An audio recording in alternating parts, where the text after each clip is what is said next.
La mostra Resistere senza armi non nasce in questo momento, ma arriva al suo giusto punto d'arrivo nel Palazzo della Regione. È nata all'Arsenale e poi è andata in giro in vari luoghi della provincia.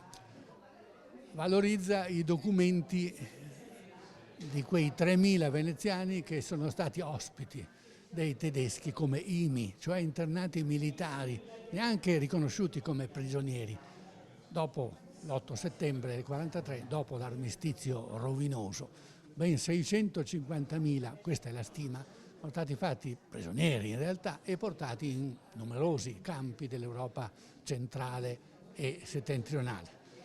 E lì si campava molto male e si moriva in molti.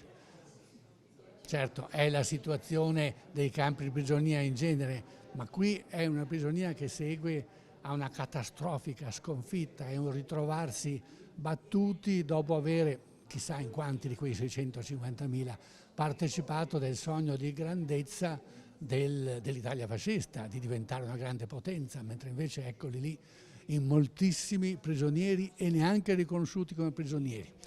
C'è la possibilità a questo punto di battere un colpo nel senso della dignità e della fierezza, perché tedeschi e fascisti vanno in giro nei campi per chiedere di riprendere le armi, ma dalla parte loro, dalla parte dei fascisti e dei nazisti. La grande maggioranza dei prigionieri dice di no.